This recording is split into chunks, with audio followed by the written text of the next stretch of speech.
Eu estou daqui, a minha esposa também trabalha fora e ela está em Belford Roxo, conhecido como Cidade do Amor. Não sei se alguém aqui é de Belford Roxo. E aí, pastor? Tudo bem? Ela está em Belford Roxo. Nossos filhos têm provas amanhã, aí tem que estudar com o menorzinho, porque não dá para ele estudar sozinho essa matéria lá. A filha está no colégio, longe de casa, e precisa ir na igreja, que também é longe. Eu estou aqui. Então uma pessoa ia buscar, depois desistimos de buscar, porque eu tenho que ir para a igreja se eles levarem ela. Aí estava embolando tudo, mas agora, se Deus quiser, vai desembolar, não é?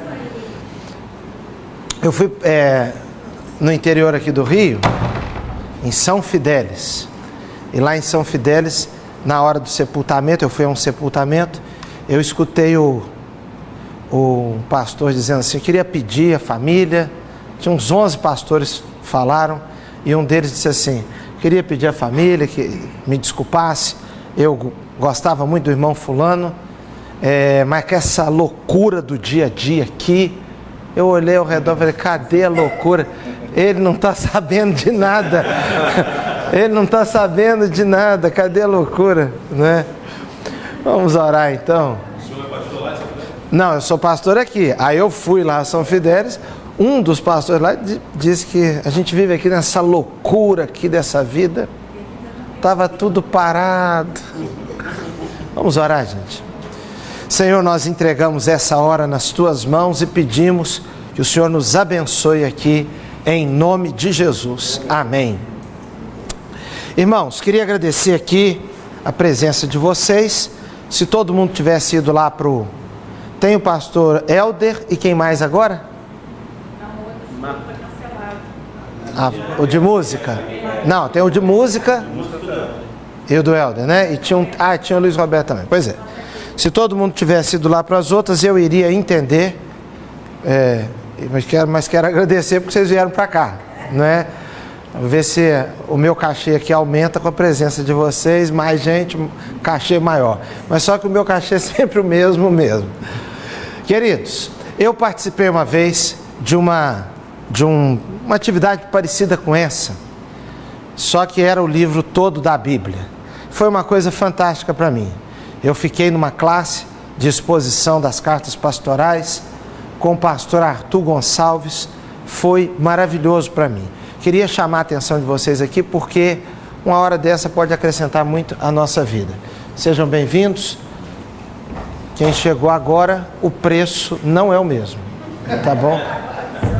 Pediríamos que um adicional aí. Bem, foi-me dado esse tema aqui, não foi eu que escolhi. Homens de honra recomendando companheiros de luta. Vamos aqui primeiro numa visão geral da carta aos Filipenses. É muito importante quando nós vamos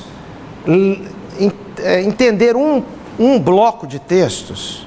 No nosso caso aqui, é uma parte do capítulo 2. Existem algumas coisas importantes. Primeiro, nós olharmos qual a situação mais ou menos geral da carta toda.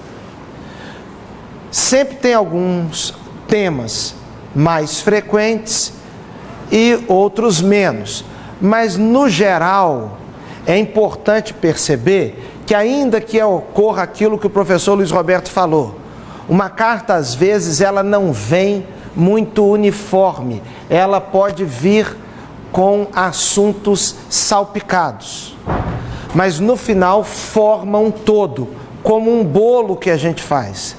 O bolo não é só açúcar, não é só o pó royal lá que põe, não é só o ingrediente X ou Y. Ele, juntando aquilo tudo, ele forma aquele bolo. Parece também com a vida da gente. A vida da gente mistura uma coisa, mistura outra, forma aquele todo que é o bolo da sua vida.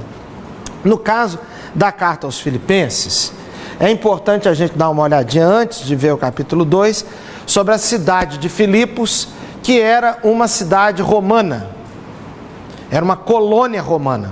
melhor dizendo, era uma colônia de Roma. Essa cidade ganhou este nome em homenagem ao rei Filipe II da Macedônia, que era pai de Alexandre Magno. Sendo uma colônia romana, eles tinham alguns costumes próprios dos romanos.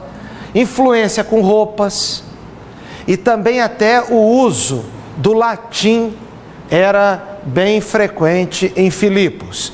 Então Filipos era uma cidade, uma colônia romana. Bem, o apóstolo, qual é a situação? Trata-se de uma das cartas da prisão. Alguns consideram que pode ter sido uma prisão em Éfeso, outros uma prisão em Cesareia, mas há mais consenso tratar-se da prisão de Roma, que foi descrita em Atos, no final de Atos, quando Paulo está em prisão domiciliar. Então esse negócio de prisão domiciliar não é de agora, não é? Então Paulo recebeu o benefício da prisão aqui domiciliar, onde ele podia ter contato com pessoas. Era diferente da outra Marmetina, que lá ficou brava a situação, porque era uma prisão que ele ficava bem isolado, em condições piores, né? Mas aqui, provavelmente, a prisão em Roma, mais prisão, né, gente? Então, qual o objetivo geral dessa carta? O objetivo de agradecer aos cristãos a oferta enviada, porque os crentes de Filipos socorreram Paulo, e aí ele vai dizer lá no final, no capítulo 4, que ele aprendeu a viver tendo muita coisa, tendo pouca coisa. Quando eles supriram a necessidade dele, foi um gesto assim de muita grandeza.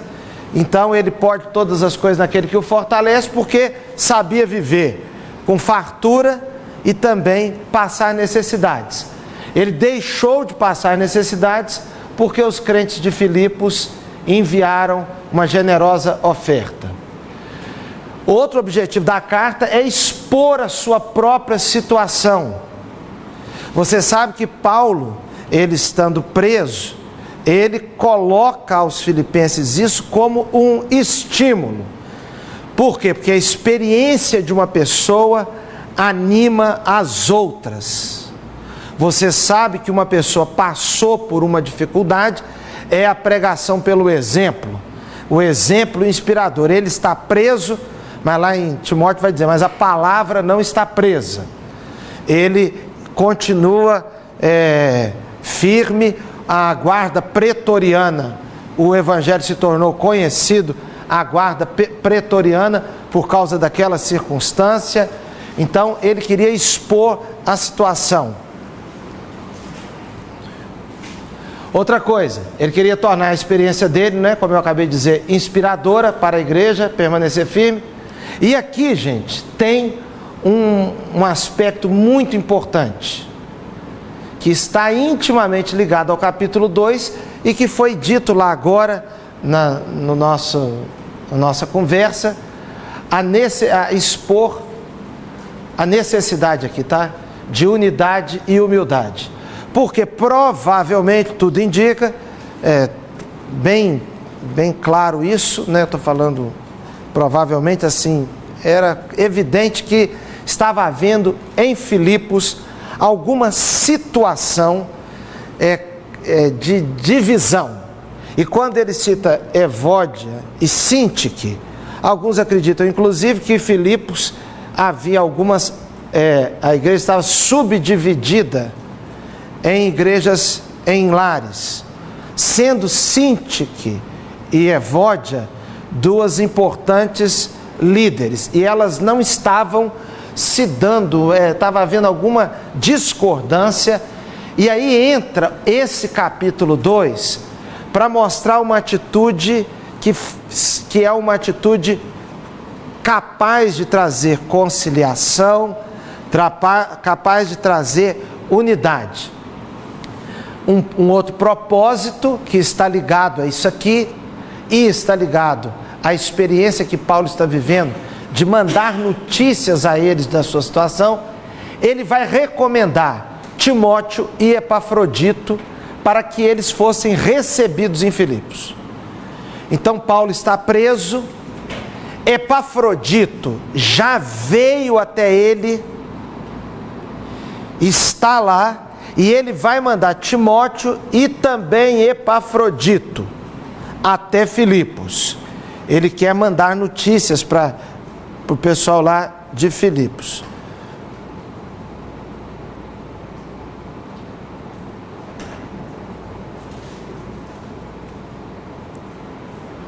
Bem, aqui nós já falamos lá, né? Esse capítulo 2, os versos de 5 para diante até o 11, trata-se de um hino. Era comum os escritos gregos a inserção de poesias. O professor Luiz Roberto explicou lá. Não se sabe se aquele hino é uma criação de Paulo ou se ele já usa algo existente.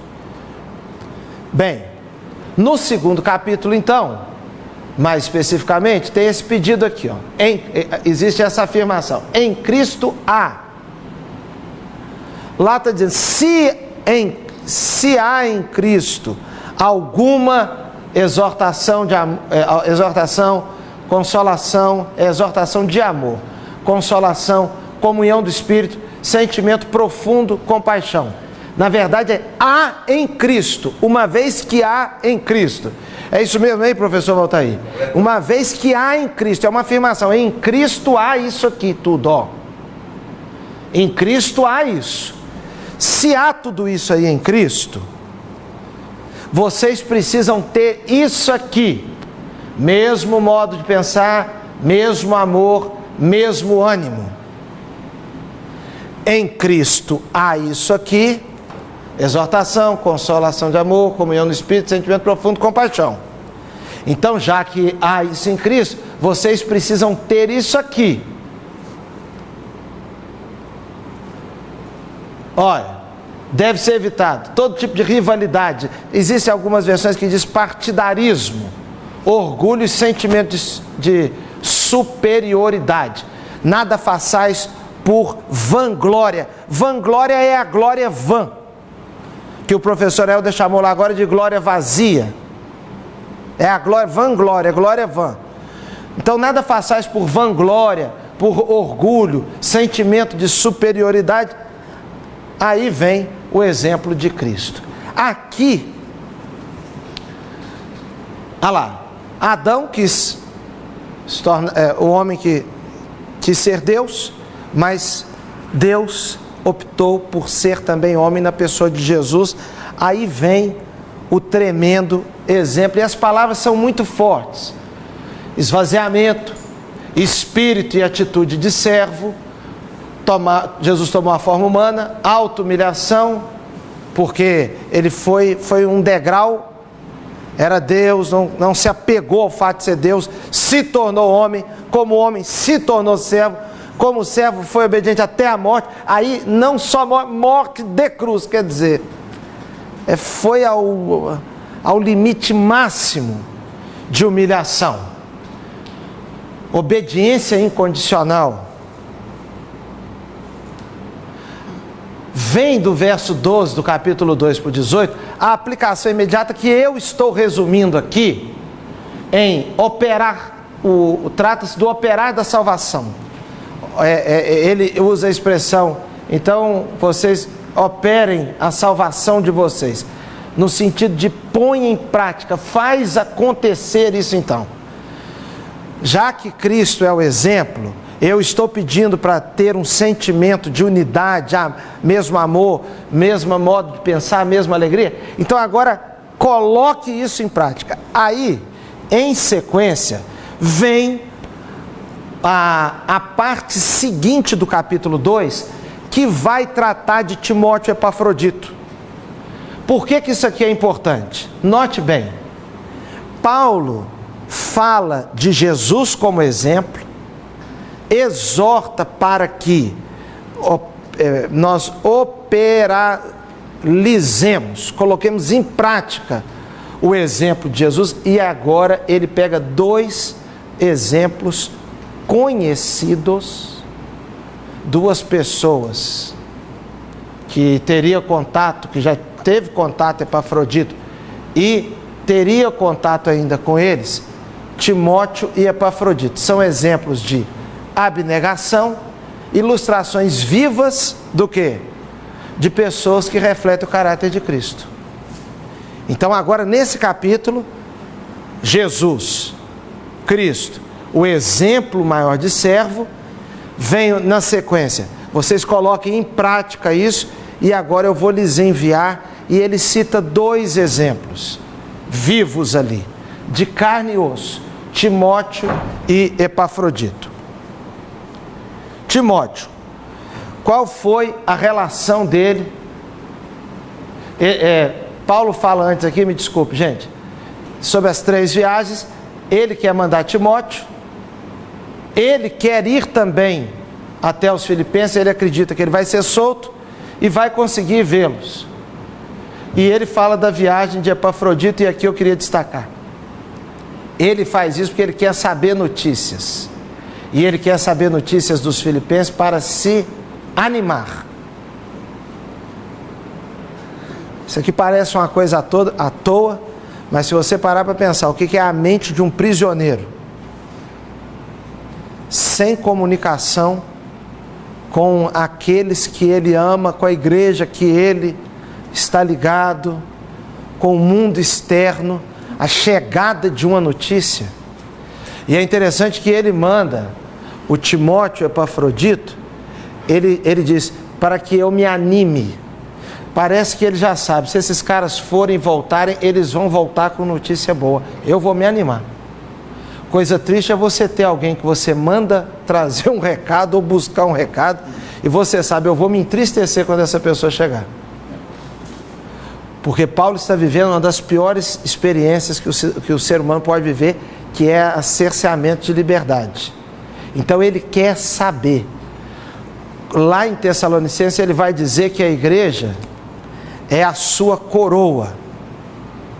A coroa no ministério, o que anima no ministério são as pessoas. São as pessoas. Uma vez eu fui pregar numa igreja com um templo muito bonito e no final um grupo me perguntou: e aí, pastor, qual foi a sua impressão da nossa igreja? O senhor gostou da nossa igreja e tudo? Eu percebi assim na hora que eles estavam perguntando se eu gostei da estrutura da igreja. Eu perguntei: de qual igreja? Porque a igreja não é o templo. A igreja não é o templo. O que move a nossa vida não são as estruturas. Você pode vir dar aula no seminário como aqui o Seminário do Sul, que é um ambiente que eu acho lindo isso aqui. Eu acho isso aqui lindo. Só de chegar aqui parece que a minha cabeça volta no tempo, cada coisa que isso aqui representa e tal. Mas o que de fato fez esse lugar ficar um lugar marcante para mim?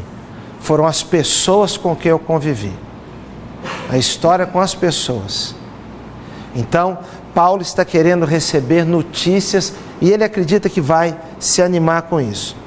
Qual a relação de Paulo, no caso com Timóteo? Relação entre pai e filho. Ele chama Timóteo de meu filho algumas vezes. Lá em 1 Timóteo eu coloquei ali, 1 e 2 Timóteo, coloquei apenas 2 exemplos. Você vê que aqui há uma questão afetiva. Eu estava numa atividade com pastores, e eu estava conduzindo uma palestra, uma conversa, uma mistura assim. Então, tinha oportunidade de pastores fazerem perguntas para mim, uns para os outros, fazer para mim, o outro responder. Foi uma coisa bacana assim. Num determinado momento surgiu o assunto de pastor ganhando muito pouco, passando necessidades e tal. Aí um pastor foi, a pergunta foi feita a mim, mas realmente qualquer um podia responder. Aí um foi e disse assim: olha, eu acho que nós criamos uma ideia muito romântica de ministério pastoral. Quando eu trabalhava na empresa X, o meu salário era aquele e pronto, acabou. Se eu fosse trabalhar, eu recebia; se eu não fosse, eu não receberia. E eu acho que na igreja eu tenho que parar de contar assim com amor dos irmãos. Eu tenho que pensar que eu sou um profissional ali, eu vou ganhar aquilo que está decidido e a igreja vai me pagar aquilo, etc e tal. Eu fiquei com dó dele. Eu fiquei com dó porque isso perde a graça total com relação ao ministério. Ministério é sim uma coisa romântica, sim. As figuras ligadas, até o fato de chamar de pastor, isso é termo carinhoso, isso tem a ver com cuidado, isso tem a ver com conhecer, com amar, é uma série de coisas. Então, Paulo tem um relacionamento com Timóteo de pai com filho. Ele tinha também admiração por Timóteo. Por quê? Ele cita que Timóteo tinha um interesse sincero pelo bem-estar da igreja. Timóteo não estava ali ocupando uma posição por ele mesmo, com o objetivo de ser bom para ele mesmo. Outra coisa, era uma pessoa aprovada, atravessou provas e foi aprovado. E a palavra aprovado, lá em Tessalonicenses, por exemplo, está ligado a ser provado no fogo. Então, Timóteo já havia passado por situações que Paulo considera como provações e ele foi aprovado. Agora, com Epafrodito, olha, ele chama Epafrodito de irmão, meu irmão, cooperador, companheiro de lutas, mensageiro. E aqui eu estou frisando pessoa de confiança. Por quê? Paulo vai dizer, ele, por amor ao Evangelho, ele quase morreu. Ele arriscou a vida. Ele arriscou a vida e Deus poupou a vida dele. Ele ficou doente, mas Deus poupou a vida dele. E Deus poupou a vida dele para que eu não tivesse tristeza sobre tristeza. Olha aqui, o que aconteceu? Paulo estava preso. A igreja de Filipos envia a ajuda a Paulo por meio de Epafrodito. Por alguma circunstância que nós não sabemos qual, Epafrodito quase morre nessa empreitada. Ele vai cumprir aquela missão e ele quase morre, e fica doente. E Paulo diz assim, olha, se ele morresse, ele ficou doente para trazer para mim a oferta de vocês, e eu fiquei sensibilizadíssimo, porque por minha causa, para me atender, ele veio e isso afetou a sua saúde. Agora ele quase morreu. Se ele morre, aí que eu ia ficar triste demais, porque ele veio fazer algo para mim, para o meu bem-estar, e quase morreu. Esse Epafrodito tinha uma coisa que está se esvaindo hoje em termos de liderança: senso de missão. Senso de missão. O perfil do missionário, ou do pastor, ou do líder médio que eu digo é de idade média, nós estamos muito preocupados com o bem-estar nosso e da família. Gerações anteriores não eram assim. E eu não estou dizendo que a gente não tem que preocupar com a família, porque nós nos preocupamos muito. Vocês viram que agora eu estou ligando para lá, mandando zap para cá, não sei o quê. A gente tem que fazer isso mesmo. Quem é que vai cuidar dos meus filhos? Eu e minha mulher mesmo, eu e minha esposa. Cabe a nós mesmo, nós temos que cuidar mesmo. Só que não pode perder o senso de missão. cumprir um chamado. Então Epafrodito, ele tem isso. Outra coisa, ele é afetuoso, cumpridor de missões, já falei. Agora, vocês querem que leia o texto? Porque eu estou falando aqui resumidamente. Quer que leia o texto? Filipenses 2, de 19 em diante. Olha, vamos ver se é isso aí mesmo. Filipenses 2, se eu não resumir bem, vocês me ajudem aqui, tá? Posso ler? Filipenses 2, 19, posso ler? Vamos lá. Espero no Senhor Jesus em breve vos enviar quem? Timóteo. Para que ele faça o quê? Me anime quando eu vou receber notícias vossas, porque não tenho nenhum outro. Quer dizer, Timóteo era considerado para ele como realmente assim o top. Nenhum outro. Ele tem de igual sentimento, que sinceramente cuide do vosso bem-estar. Você sabe que esse negócio de cuidar do bem-estar aqui, do outro, é uma questão muito séria para nós. Quem aqui é seminarista? E quem aqui é pastor há pouco tempo, assim? Não, é pouco tempo. Você é um garotão. Tá, quanto tempo? Gente, deixa eu dizer uma coisa aqui, importantíssima. Todo pastor, todo missionário, todo líder, sendo remunerado ou não, todo mundo que exerce algum ministério, e essa pessoa é muito reivindicadora, ela está fadada a ter graves problemas e ter as mãos dos generosos fechadas para elas. Os generosos, eles são generosos por natureza, mas eles não são burros.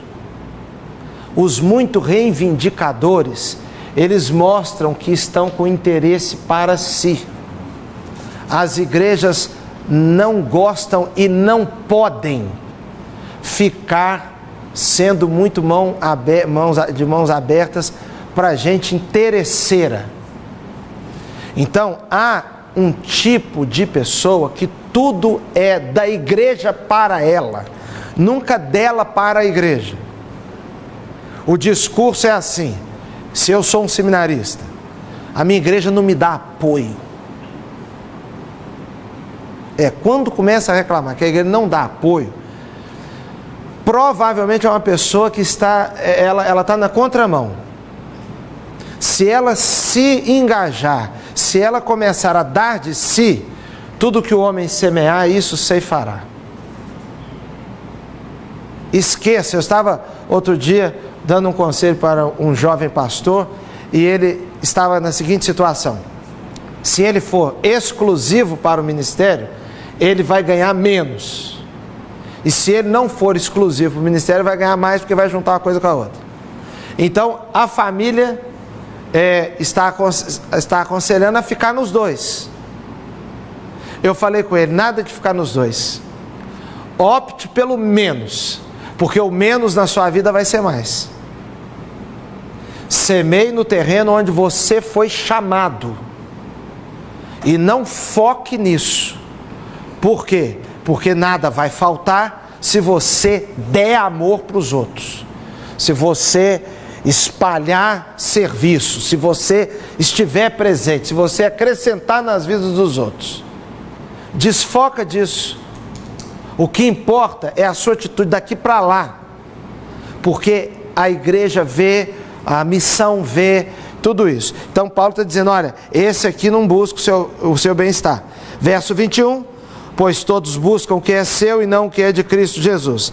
Verso 22, mas sabeis que ele deu provas de si como um filho ao lado do Pai, serviu comigo em favor do Evangelho. Por causa das viagens, Timóteo serviu com ele.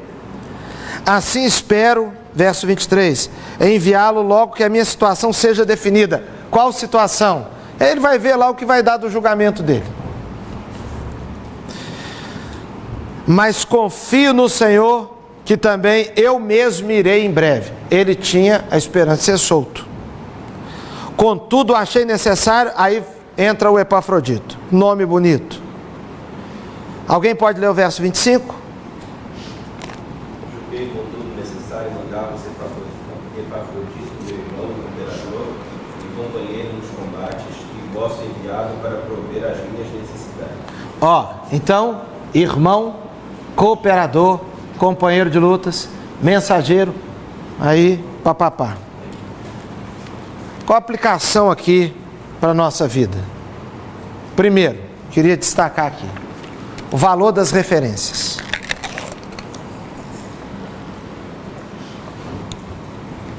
Qual a principal referência do capítulo 2 de Filipenses?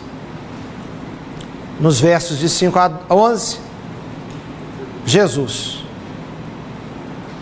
O valor das referências, Jesus.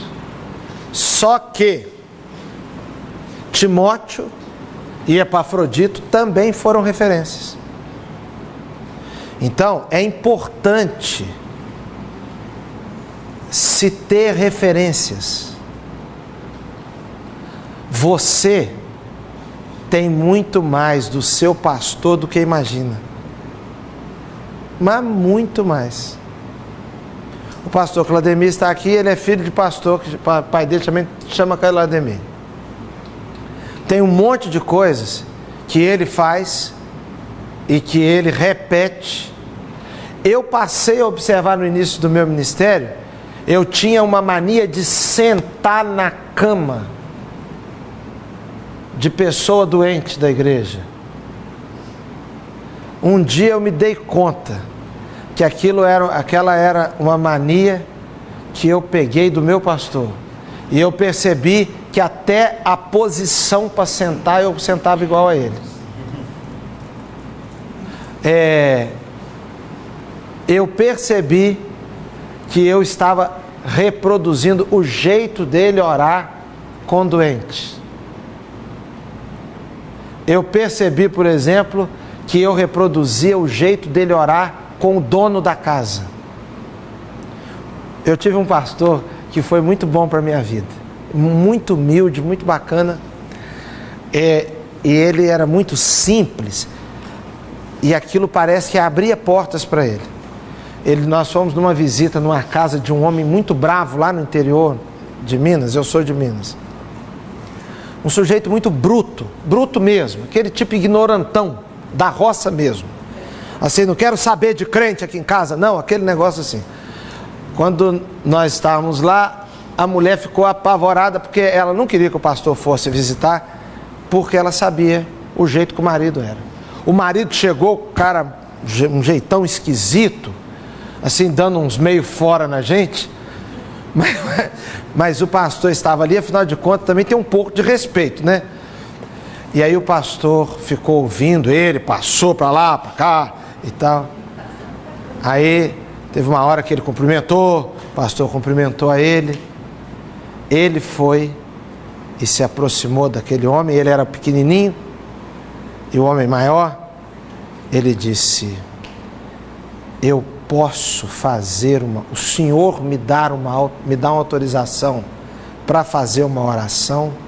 O homem ficou meio enrolado assim, a gente estava vendo que ele não estava querendo oração não, mas também ficou sem graça de negar. O pastor fez uma oração: Senhor, obrigado porque temos a oportunidade de visitar pessoas boas no mundo. Aí um pastor começou na oração usar palavras que o homem usava. Num mundo de tanto vagabundo. Rapaz, aquele pastor tinha uma psicologia danada, cara. Ele disse: num mundo de tanto vagabundo, num mundo de tanta gente à toa. Isso é uma linguagem lá do interior demais de Espanha. Muita gente à toa. Isso é, num mundo de tanta gente à toa, em que há muita gente precisando procurar um serviço. Isso é linguagem tudo da roça. Vai procurar um serviço? Isso é linguagem da roça. Ele foi usando a linguagem do cara. e disse assim: e agora que estou aqui do lado desse chefe de família, que o Senhor abençoe o cabeça dessa casa. Ele foi botando o cara na posição que o cara queria ser reconhecido. Olha, gente, aquele homem ganhou um amor pelo nosso pastor. Arrumava um jeito lá de fazer almoço para chamar o pastor e tal, e tal, e tal. Abençoa o cabeça desta casa, o provedor desse lar. E ele já tinha falado dos vagabundos, dos sem serviço, porque esse cara pensava que todo pastor era vagabundo, tinha que procurar um serviço e etc e tal. Ora, o que eu aprendi com aquele pastor? Você tem que fazer uma leitura de cenário. Você tem que fazer uma leitura de cenário. E qual a linguagem ali que você vai usar? Qual o caminho ali? Então, nós precisamos das referências.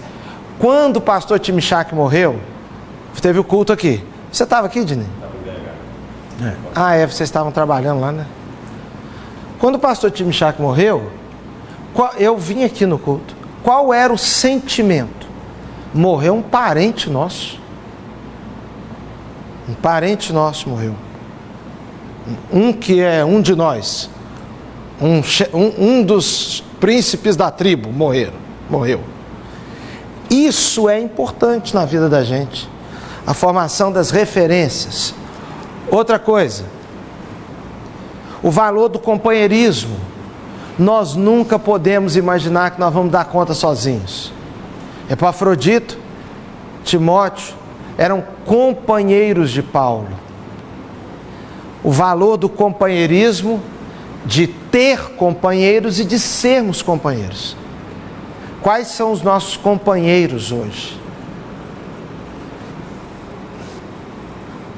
O valor da liderança. Por que aqui, gente? Por que eu coloquei isso aqui? Por causa do contexto geral lá de Filipos. Filipos estava com uma liderança, Evódia e Sintique, e provavelmente lá alguns outros, que estavam se desentendendo, mas tem uma liderança capaz de no caso Paulo, ele dá um recado com uma força superior. Onde não há liderança, aí fica igual ao Brasil, né? Fica muito parecido com o Brasil, gente. É verdade. Se nós quisermos observar o que é o resultado de falta de liderança, é só olhar para o nosso país. Essa bagunça generalizada. A ausência de força de liderança começa em casa, porque os pais estão sendo desempoderados. Então você não tem, é igual a menina que disse que o namorado era crente, bonito e trabalhador. Só tinha um defeito, ele batia na mãe. Aí perguntou para o pastor se devia namorar com ele. O pastor respondeu: claro que você deve, imediatamente. Porque essa mãe precisa parar de apanhar. Ele tem que bater em outra pessoa, e você está nova ainda, você aguenta, e ela não. Então tem que trocar aí. Tem que arrumar uma outra pessoa. A importância de Cristo como a referência maior. Eu não sei, vocês todos estavam ali na capela agora há pouco? É o seguinte, gente. A repercussão na vida prática das igrejas, da ausência de Cristo como modelo, é um negócio estrondoso. Olha, eu comecei dizendo lá o seguinte: tem amplo efeito. Liturgia, obra missionária, liderança, relacionamentos. Então, Cristo sendo a nossa referência. Eu não sei como é que alguém pode ser pastor liberal. Não, sinceramente, eu não estou falando para provocar ninguém, não. Eu estou dizendo assim, a gente tem que tirar o chapéu para a pessoa. Porque é o seguinte, qual é Se você esvazia Cristo, a pergunta é a seguinte: para que orar? Hoje nós oramos porque nós queremos milagre. Ainda que o milagre seja ajudar uma criança a passar numa prova de matemática. A gente ora por quê? Porque Deus intervir numa prova de matemática é um milagre, bicho. Ué, o natural é a não intervenção. Tudo no culto tem a ver com milagre. Até você dar oferta, dar dízimos, tudo tem a ver com uma coisa maior. Você cantar. E só uma coisa aqui com relação àquele aspecto lá da liturgia dos hinos e das letras. Ele citou dois lá que eu mesmo nunca tinha me dado conta. Ele citou qual? Abriu mão da sua glória. E eu canto aquilo com a boca mais aberta. Qual foi o outro que ele cantou? Que ele citou? Tudo que há em mim necessita ser mudado. E o outro? Graças eu te dou, Pai, pelo preço que pagou. Irmãos, se nós vamos passar um pente fino, não sobra quase nada. Sabe o que eu acredito, pastor Valtair? Quando eu for escrever agora, ano que vem, a minha Bíblia, eu vou colocar lá, em Romanos, que o Espírito intercede por nós, quando nós não sabemos o que havemos de pedir como convém. Eu vou acrescentar, não só quando não soubermos o que havemos de pedir, mas quando não sabemos o que estamos cantando. Porque eu acho que é um trabalho do Espírito de filtrar o que nós estamos cantando, que deve ser uma coisa de louco. Toda hora falando, não é isso não, ele quis dizer isso, mas falou outra coisa. Quis dizer aquilo, mas falou outra coisa. Porque tem que ter um trabalho monumental. E vou dizer uma coisa para vocês, aí vão me perdoar que eu vou falar uma heresia aqui. Tá gravando? Você tá todo branco. Realmente tá gravando, né? Não, é que eu acho que a nossa salvação é a graça de Deus, que escuta a gente falar uma coisa, mas lê o nosso sentimento. Em termos pedagógicos é horrível, porque a gente ensina muito através do que cantamos. Então, se nós estamos cantando coisa errada, nós estamos ensinando coisa errada. Por outro lado, eu acredito na misericórdia de Deus, que você fala, graças eu te dou, Pai, pelo preço que pagou. Ele fala assim, não, foi eu não, foi ele que pagou. Mas ele não vai te ignorando. Ele vai lendo o seu sentimento. Porque senão nós estamos simplesmente lascados. E nós estamos lascados não é de agora não. É de muitos anos. Porque eu amo o cantor cristão. Eu canto o cantor cristão sozinho. E eu canto o cantor cristão com letras que eu sei que está errado. Por exemplo, e o domínio do Evangelho, toda a terra abrange. O domínio do Evangelho é uma visão lá, influenciada por uma teologia de que o mundo vai se tornando melhor. Pós-milenismo. Pós-milenismo. É o pós-milenismo. E Jesus falou o quê? Que por multiplicar a iniquidade vai aumentar. Cada vez pior. Vai ser cada vez pior. E eu canto com a boca bem aberta. E o domínio do Evangelho. É porque eu acho que o Espírito Santo transmite assim. Ele está querendo dizer que o Evangelho vai alcançar todos os lugares do mundo, a pregação, não o domínio. Então, Senhor, ignora domínio. Porque senão não dá certo. Porque tudo que nós produzimos está influenciado por alguma coisa que não está 100%, não é? Vamos lá. Ser exemplo de como viver e refletir o caráter de Cristo. Eu e você buscarmos refletirmos o caráter de Cristo. A importância da cooperação. Nós somos batistas e existe uma coisa muito importante. Dois princípios batistas que eu estou assim achando tão difícil eles ficarem andando juntos, mas eles têm que andar juntos, que é cooperação e autonomia. Cooperação e autonomia para nós são dois princípios importantes. Se faltar um, aí descarrilha. Ele chama Cooperador. Cooperador é aquele que opera com. É a gente saber que nós estamos parceiros. Parceiros de quê? Da evangelização do mundo. Parceiros de quê? Da evangelização do nosso país. E aí, é tão bonito. Agora, por exemplo, essa catástrofe que aconteceu lá na África, e nós podemos ajudar de alguma maneira, porque nós cooperamos. Ontem a nossa igreja mandou um recado rápido para um missionário nosso lá, para o pastor Elton Rangel Júnior.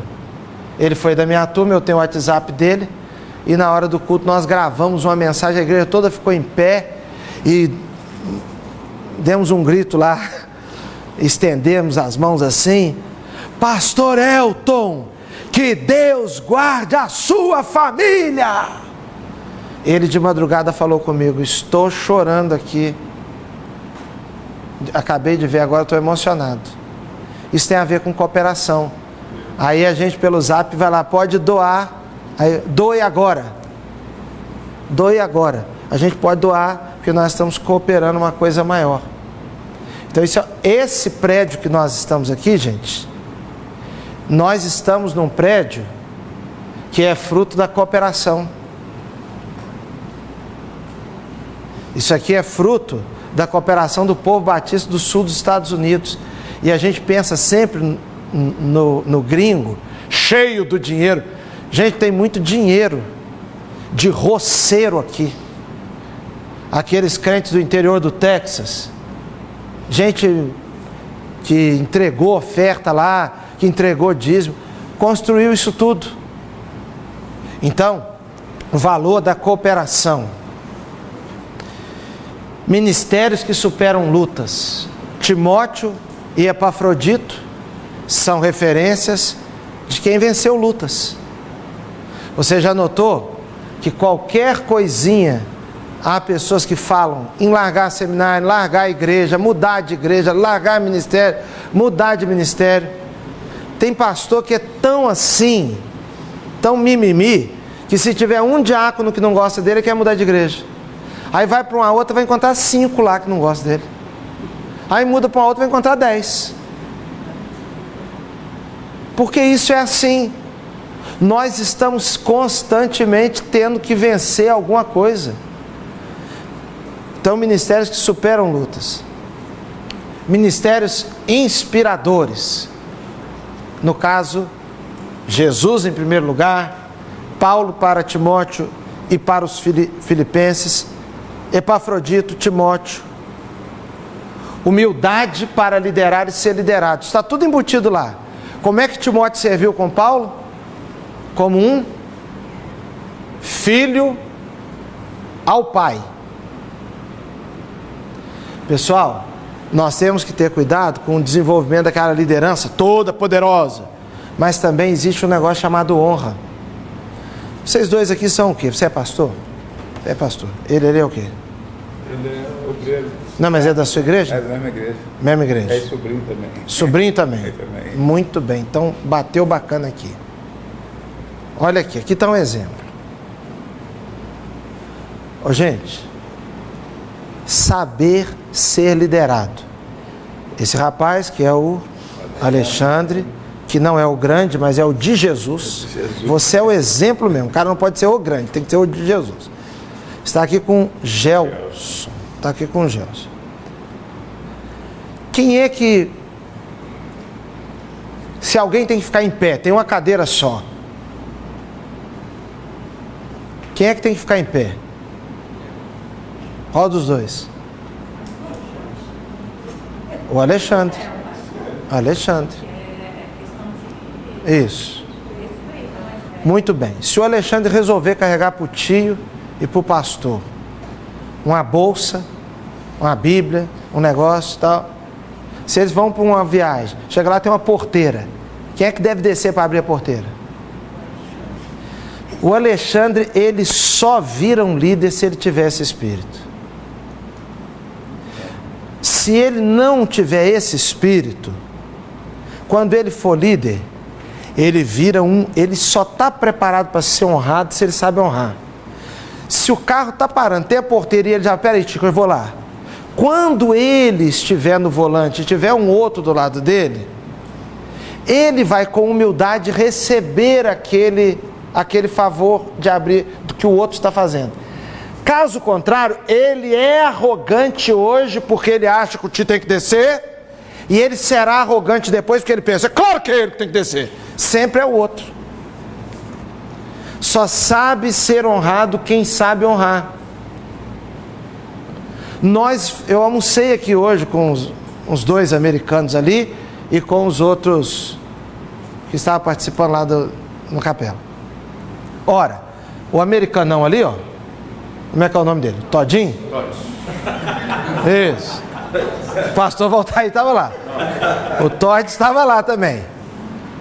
Ora, todo mundo parou e esperou o Todd ir. O Todd pegou a comida. Depois foi o outro lá, americano. Depois foi não sei o quê. Eu fiquei lá. O pastor Valtair também ficou lá. Por quê? Porque ele é o da casa. Ele está honrando. Aí agora vai ele fazer uma visita.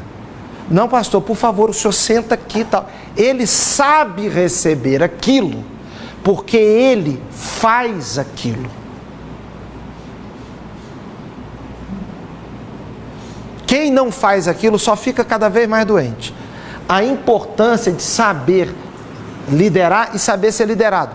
Nesse contexto que nós vivemos, das nossas igrejas tendo pastores auxiliares, uma das coisas mais importantes que nós temos que trabalhar é a capacidade da pessoa ser pastor auxiliar. Porque o cara, para ser pastor auxiliar, ele precisa ser humilde. Se ele não for humilde, ele não deve aceitar, ele mesmo tem que cair em si. Por quê? Dia do pastor, por exemplo.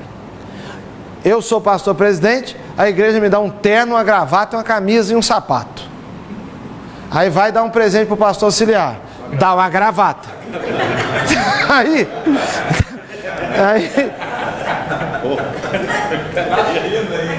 Aí a minha esposa pensa assim, mais do que certo. Meu marido, ele tem a responsabilidade de tudo. Ele é inclusive o pastor do que ganhou a gravata. A mulher do outro, ela já vai falar no ouvido dele assim, um absurdo isso. Precisava ser um sapato, até meia sapato. Agora você é uma gravata. Na hora de ir lá no sepultamento. Gente, olha só. Quem não é humilde não serve para ser pastor auxiliar. Quem não é humilde também não serve para ser pastor presidente, não. Quem não é humilde não serve para nada. Ele só complica. Por quê? Porque se ele ganha o sapato, a meia e tudo, ele pensa, é isso mesmo. Os outros... Fiz por merecer. Fiz por merecer. Ele se coloca e desvaloriza os outros. Para ser pastor trabalhando com outros, seja em qual posição for, tem que ser humilde.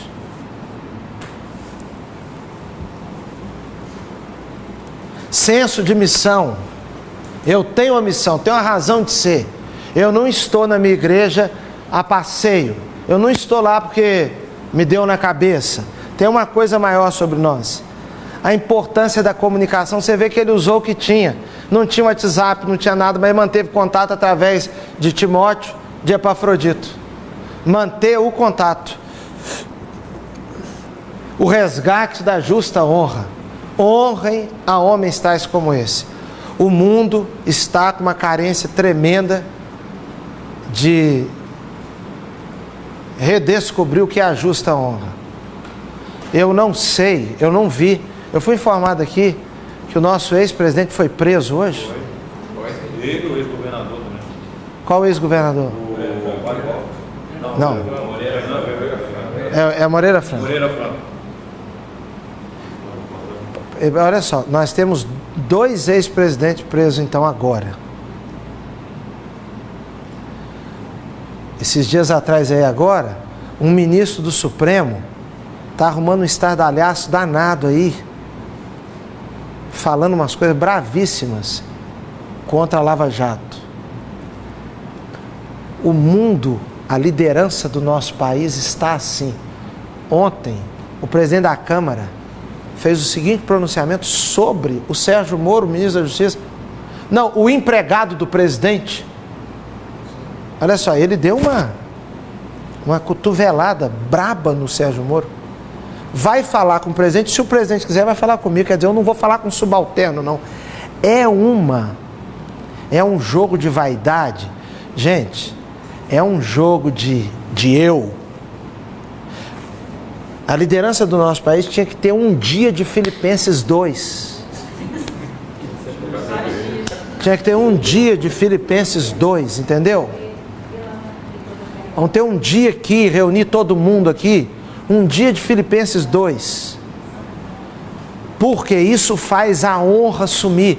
Quando você homenageia alguém, olha, eu vou fazer uma citação bacana aqui. Está aqui o pastor Dinê. O pai dele também é Dinê. Eu tenho o maior respeito pelo pai dele. Por quê? Pelo conjunto da obra. Mas como assim? Não, pela pessoa que ele é. Pela pessoa que ele é. Um dia eu falei com alguém assim, a pessoa perguntou sobre o pai dele, eu respondi assim, não, se o cara não gostar do Dinê, não vai gostar de ninguém, meu irmão. Se o cara falar mal do Dinê, você sai da frente dele, porque ele vai acabar com você também. Por quê? Porque esse tipo de pessoa, de honra, de você falar uma coisa com sinceridade que você sente sobre o outro, isso só engrandece todo mundo. Mas o mundo está perdendo isso. O mundo está acostumado a cerimônias de falsidade. Vossa Excelência. Aí são honrados, são condecoradas pessoas que eram para estar presas, cara. Eu dar um voto de louvor. Aquilo é só discurso. A justa honra ajuda a criar referências. Quais um dos maiores problemas ligados ao tráfico e à violência no Rio? Referências. A formação dos heróis está ligada aos que enfrentam a polícia, aos que fazem, que produzem o crime. Isso cria uma referência de virtude distorcida. Enquanto isso, a figura do pai é um bocó, a figura do pastor é um bobão, o professor é um panaca. O polícia, você tem que ter medo da polícia. Então fica a honra distorcida, as avessas, melhor dizendo. A importância da justa honra. E foi isso que eu preparei para vocês. Desculpem qualquer coisa, que Deus abençoe, e pode fazer uma perguntinha ou outra, desde que não seja difícil. Se for difícil, eu já transfiro aqui para o nosso diretor acadêmico, em sequência para o pastor Newton. E se for difícil, então já sabe que não sou eu que vou responder. Tem alguma colocação que vocês gostariam de fazer?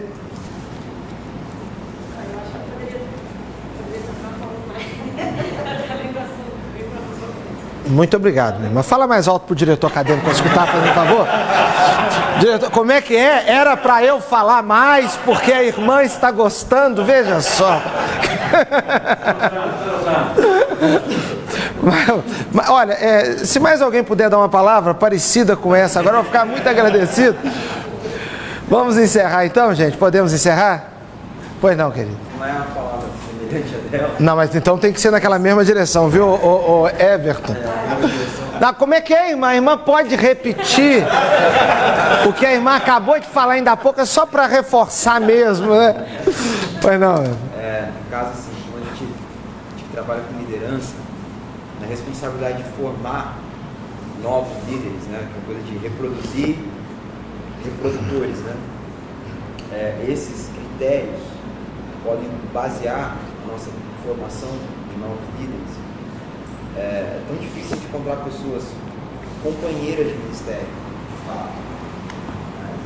E quando a gente tem a oportunidade de formar novos líderes, como emitir esses valores de unidade, de companheirismo.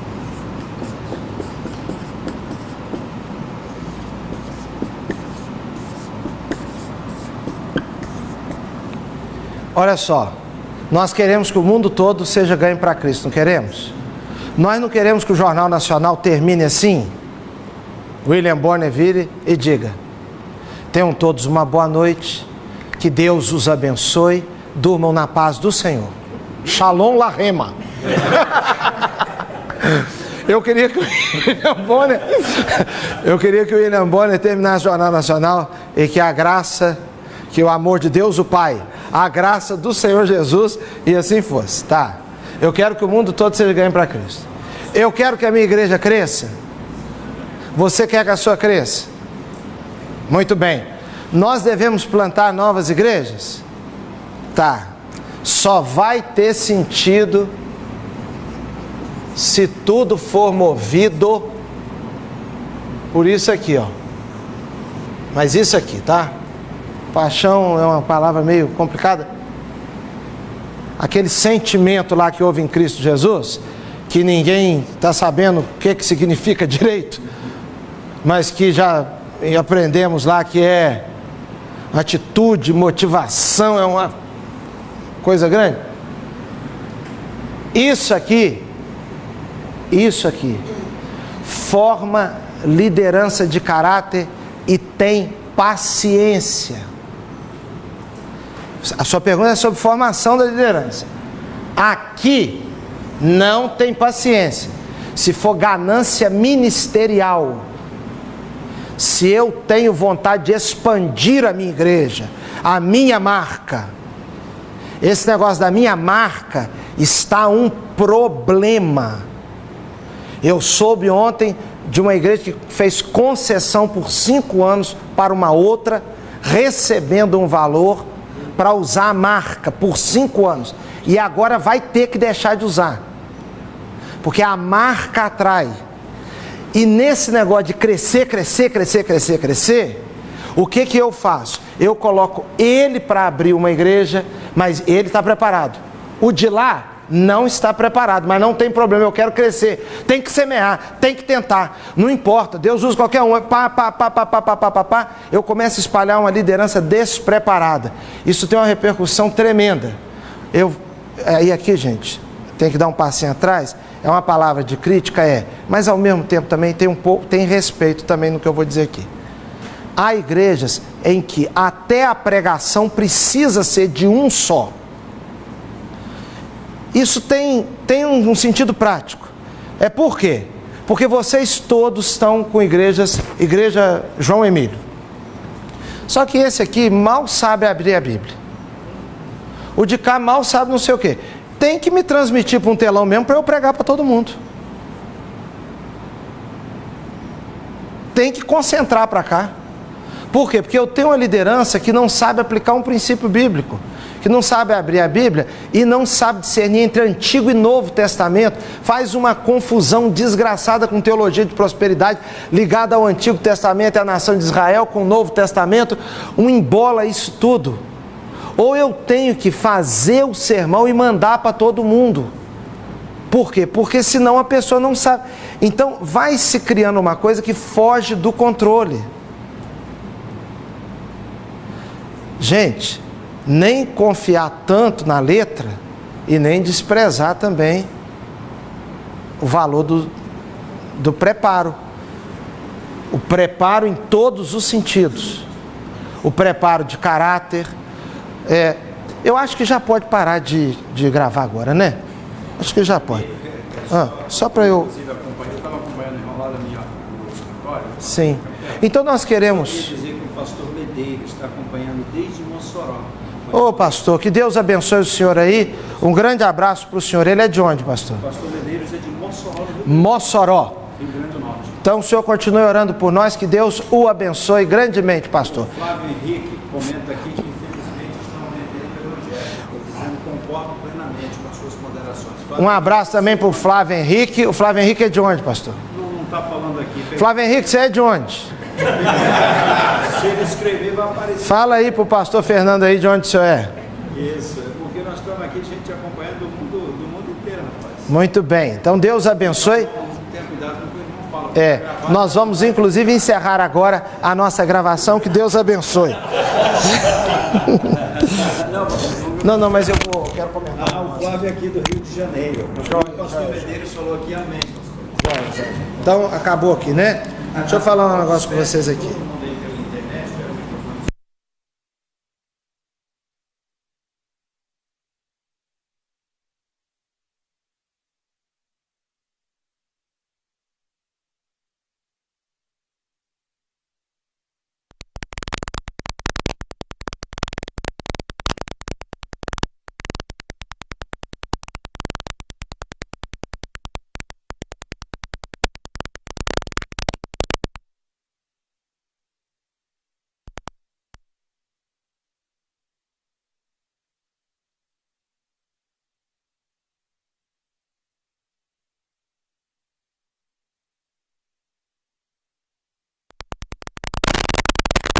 Saiu o áudio, claro, você parou de falar. Manda o pastor Sauri. Estamos daqui, deixa eu ver aqui. Queria mandar um abraço para o pastor Sauri, eles já estão ouvindo de novo? Nosso colega aqui do seminário, pastor Valtair, fica em pé aí para mostrar você para o Sauri. Aqui, ó, pastor Valtair, nosso colega do tempo do seminário, pastor Sauri. Um abraço para o pastor Sauri. Flávio, Deus o abençoe, Flávio Henrique. Isso, lá de Janaúba, próximo de Montes Claros, um lugar fresquinho, terra da banana. Também um abraço aqui pelo... O Sauri está mandando pôr o áudio. O Flávio Henrique está morrendo de rir de nós aqui. Muito bem, então, gente, Deus abençoe a todos e o áudio vai sair se ainda não saiu. Tá bom? Tá resolvido. É. Então tá bom.